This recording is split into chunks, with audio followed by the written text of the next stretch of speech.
নমস্কার। এখন বসন্তকাল, এখন সজনে ফুল খাওয়া কিন্তু খুবই উপকারী।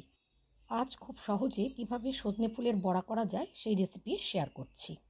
এখানে আমি কিছুটা সজনে ফুল বেছে জল দিয়ে ধুয়ে পরিষ্কার করে নিয়েছি। সজনে ফুলগুলো ধুয়ে একটা বাটির মধ্যে নিলাম, তার মধ্যে দিয়ে দিলাম 2 টেবিল চামচ বেসন, 1 টেবিল চামচ চালের গুঁড়ো। চালের গুঁড়োটা বেসনের অর্ধেক নিতে হবে। তার সাথে দিলাম হাফ চা চামচ কালো জিরে আর একটা কোচানো পেঁয়াজ। পেঁয়াজটা ইচ্ছা না হলে নাও দিতে পারেন। দিয়েছি আন্দাজ মতো লবণ, একটু হলুদ গুঁড়ো, অল্প একটু কাঁচা লঙ্কা বাটা, এর বদলে কাঁচা লঙ্কা কুচিও দিতে পারেন। ঝাল আর লবণটা স্বাদ অনুযায়ী দেবেন। আর হাফ চা চামচ ভাজা জিরের গুঁড়ো। এই সমস্ত উপকরণ দিয়ে সজনে ফুলগুলোকে মাখিয়ে মিনিট 15 রেখে দিতে হবে। এখানে কিন্তু কোনো জল ব্যবহার করা যাবে না, কারণ সজনে ফুল আর পেঁয়াজ থেকে কিছুটা জল ছাড়বে। যদি মনে হয় জলের প্রয়োজন তাহলে অল্প একটু জল দিতে পারেন।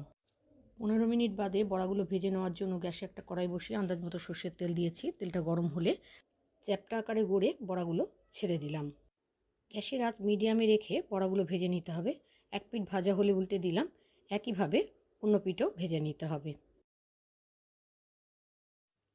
দু পিঠ ভালোভাবে ভাজা হয়ে গেছে।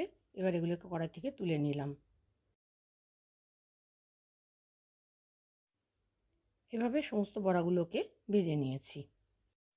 এইভাবে খুব সহজেই তৈরি করে নিতে পারেন সজনে ফুলের বড়া। গরম ভাতের সাথে খেতে কিন্তু অসাধারণ লাগে। এগুলো তুলে দেখিয়ে দিচ্ছি কীরকম মচমচে হয়েছে। সজনে ফুলের বড়া রেসিপি যদি ভালো লাগে তাহলে লাইক দেবেন, কমেন্ট করবেন আর আমার চ্যানেলটা সাবস্ক্রাইব করে পাশে বেল বাটনটা ক্লিক করে রাখবেন। ফেসবুক থেকে দেখলে আমার পেজটা ফলো করে রাখবেন। আজ এখানে শেষ করছি। সকলে ভালো থাকবেন, সুস্থ থাকবেন। ধন্যবাদ।